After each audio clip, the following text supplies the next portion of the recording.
bien bonjour à tous. C'est un grand plaisir pour moi ce matin de pouvoir passer ces moments avec vous, avec nos amis, avec mes frères et sœurs en Christ. Et encore en cette matinée, nous allons avant tout ouvrir la parole dans le cadre de cette série Un mot pour aujourd'hui.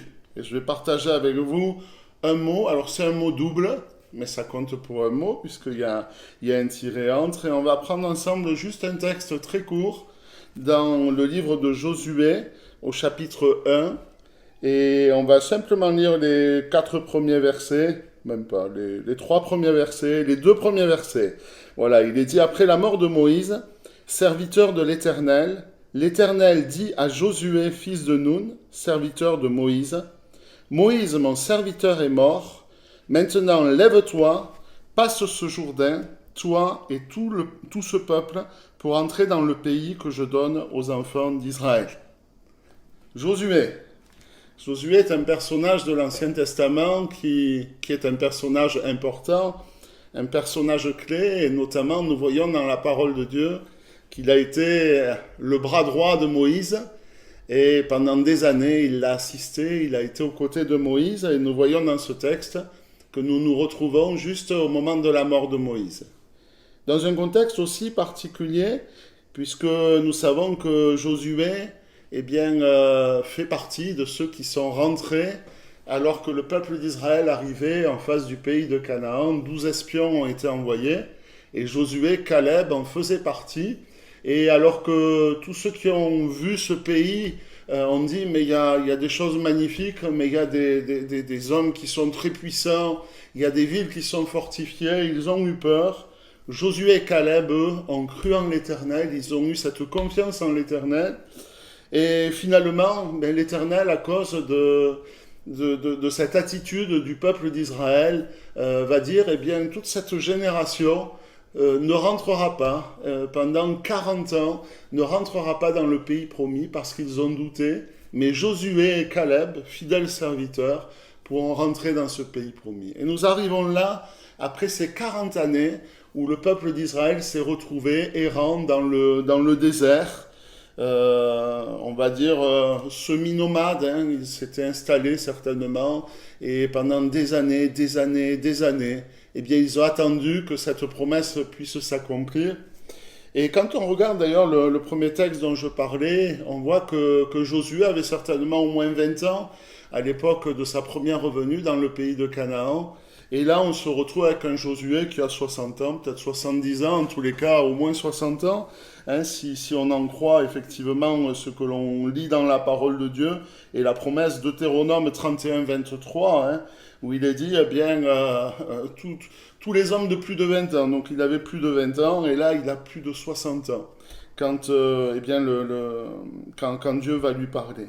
Et Dieu va lui dire cette chose-là, Moïse, mon serviteur, est mort. Maintenant, lève-toi, passe ce Jourdain, toi et tout le peuple, pour entrer dans le pays que je donne aux enfants d'Israël.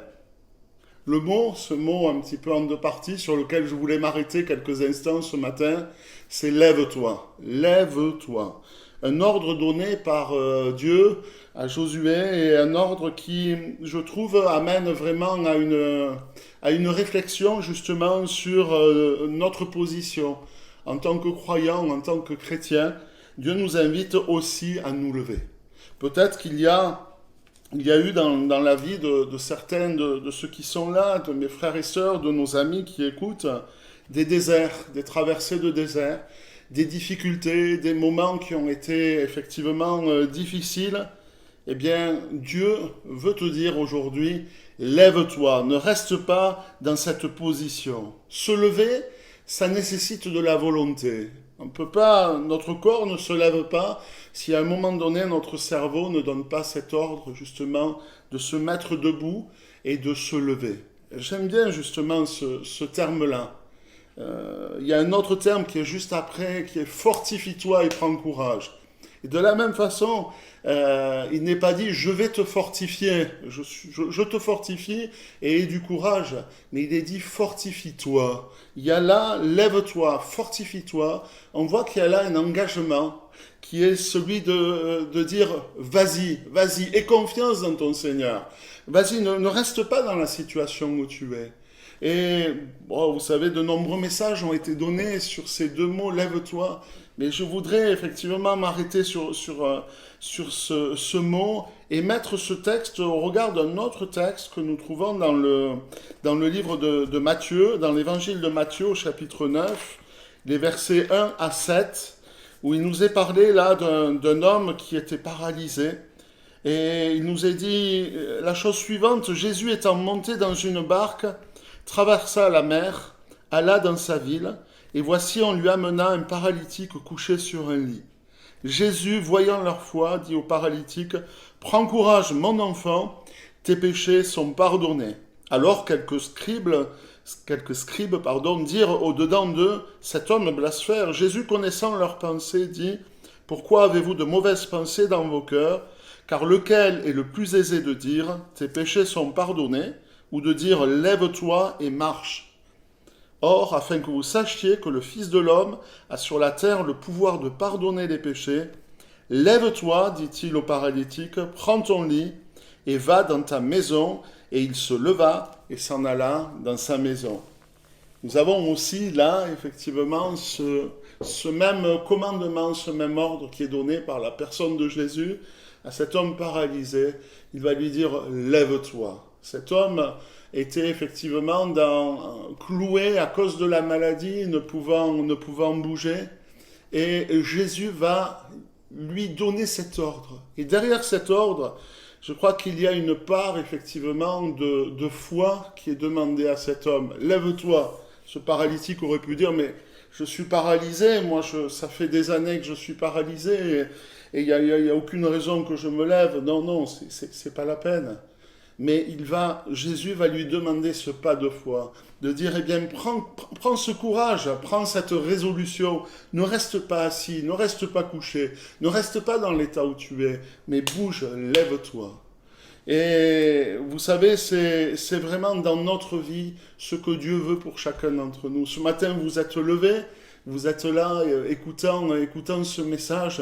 Et quand on est levé, eh bien, c'est là qu'on peut agir, c'est là qu'on peut faire des choses.